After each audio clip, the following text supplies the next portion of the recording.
Hello, I'm Nicholas Simons, and I'm really pleased to have this opportunity to speak to you and to speak to the members of VoiceLab, whose all candidates meeting the other night I was forced to miss due to a lower body injury, as they say in sports.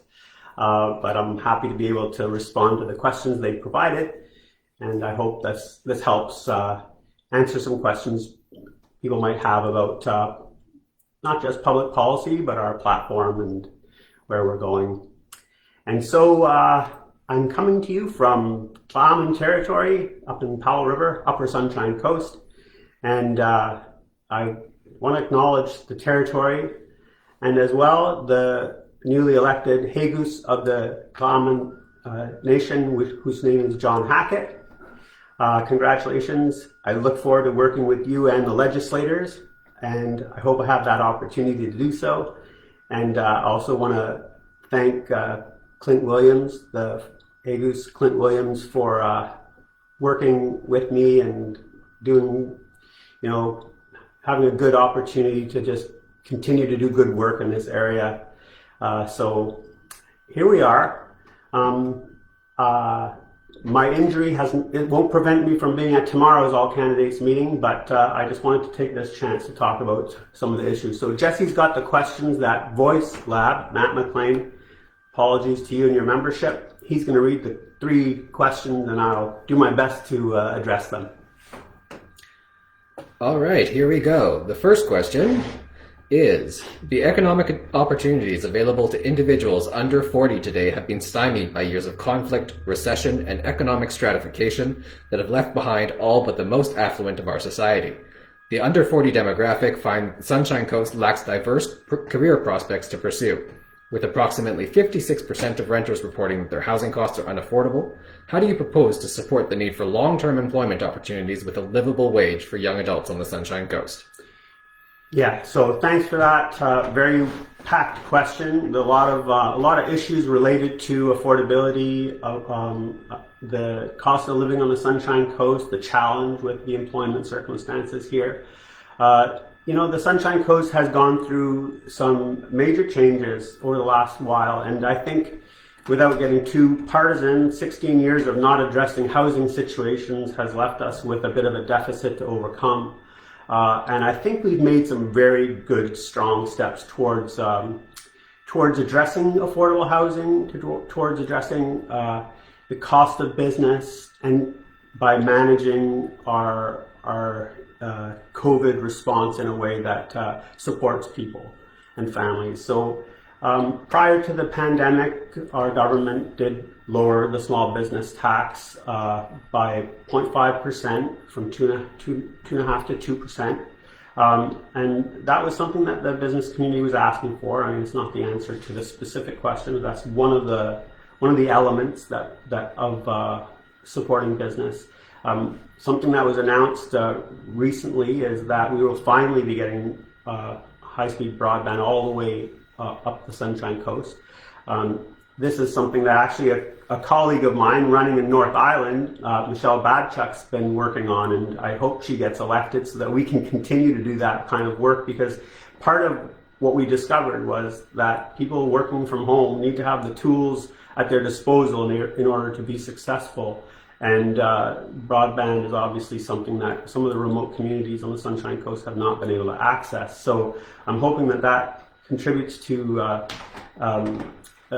better circumstances for businesses. And obviously the issue around affordable housing, we've made a number of significant contributions as a province to the Sunshine Coast to affordable housing.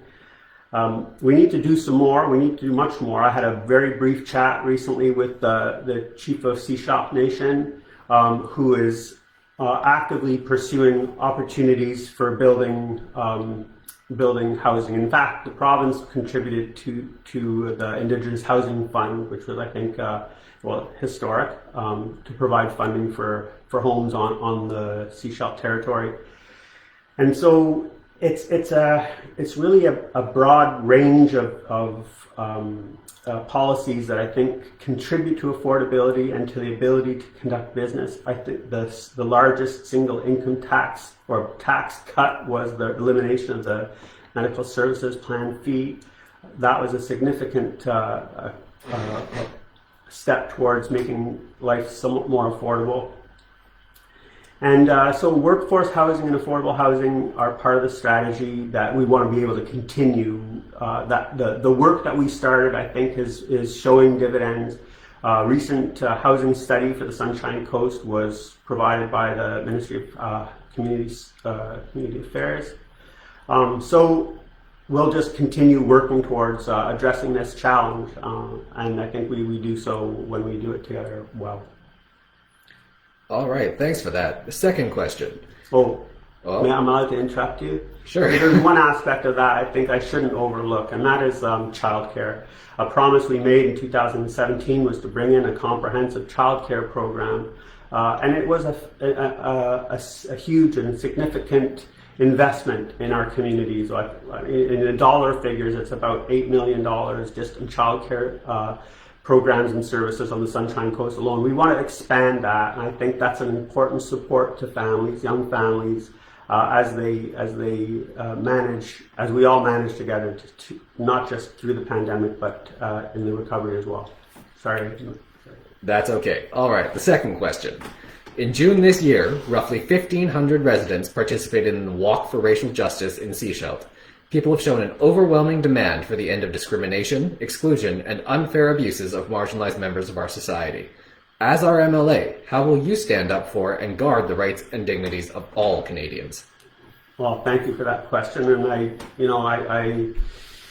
I think about the challenges that we face as a society, and one thing that I've always been keenly interested in is ensuring that people are all treated fairly, treated with respect and with dignity, that we don't have systems in place that victimize certain members of the community or certain communities. And so I was always interested in this area. The provincial government, our government, the NDP government, actually took concrete steps to address some of the issues addressed in that question, including the passing legislation requiring the province to legislate in accordance with the United Nations Declaration on the Rights of Indigenous People. That is an important concrete step towards not just recognizing, but doing something about making things better. So every piece of legislation that the province passes now has to have that view, that particular filter, and that's an important step.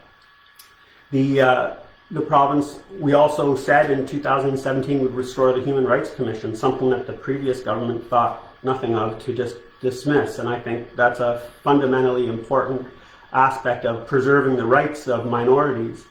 The protection of minorities is something that's dear to me anyway, because my father was born a Jew in Germany and faced all the historical ramifications and consequences of that, and being sensitive to that, I think, gives us all a perspective on how important it is to recognize that we always have to stay on top of these kind of issues. So I really was pleased when my colleague Ravi Kalon was charged with providing a plan for the restoration of a Human Rights Commission in British Columbia. I was pleased to be asked to review the Police Act, which came out of a lot of discussions around the discrimination, systemic discrimination in our society. And I was at the Sechelt Walk. I was there with my godson, and we talked about the issues and recognized that there's obviously a lot of work to do. And I'm proud of the fact that our government and the slate of candidates in this election is the most diverse slate of candidates in, I think, any provincial election history. So this is not something that just happens. We take concrete steps. We address the issues that will allow our party to be reflective of British Columbia, and I think that's essential. And I'm really happy to say that I belong to a slate of candidates that represents the diversity of this province. All right. Third and final question. It has been 7 months now since COVID-19 was declared a global pandemic by the World Health Organization. What specific concerns have been brought forward to you by local community members that, if elected, you would seek to address first? And what do you see as important when it comes to recovering from the effects of the pandemic? Well, yes, we were hit with the pandemic and all the consequences and the responses that I think were in BC were guided by a very thoughtful plan based on science and medical knowledge. The politicians got out of the way, but supported the public health response, I think, in a way that, has been complemented in other jurisdictions, and I think deservedly so. The challenges obviously had to do with where the restrictions, as they are called, or where what we needed to do as a response. And people called me upset about various aspects of the ministerial orders that were put in place to protect all of us. One of the obvious and first points of concern was the situation with long-term care.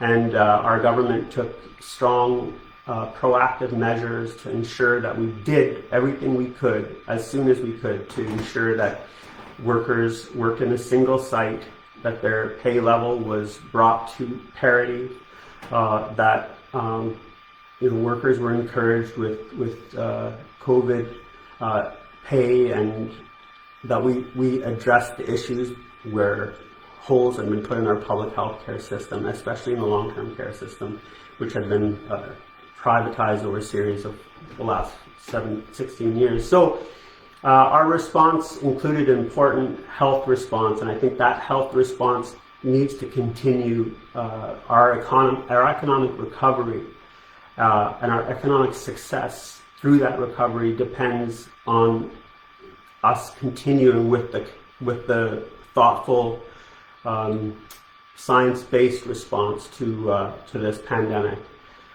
So people have brought to me concerns about ferries, about masks, about all the other things we've heard about throughout the province. And I think that reassurance to community members that the right people are in charge. They've shown themselves to be competent. And I think that our continued focus on making sure our communities are healthy will help us ensure that our economic recovery and our social recovery happens with strength. Great, thanks, Nick. All right, that was the three main questions that came from VoiceLabs. We're not going to address all the smaller ones, but is there anything you want to say in closing? Well, sorry again that I couldn't make it. I hope that I have an opportunity after October 24th, make sure you vote, that we can get together virtually or maybe eventually in person to talk about some of these issues and to maybe strategize on ways of overcoming some of the challenges that were faced by the health pandemic. So I look forward to doing that, and I hope that people will exercise their democratic right to vote. I hope it's for me. I think that I can continue to work with influencing government in the right direction to pursue the goals that we share as Sunshine Coasters, and I thank you very much.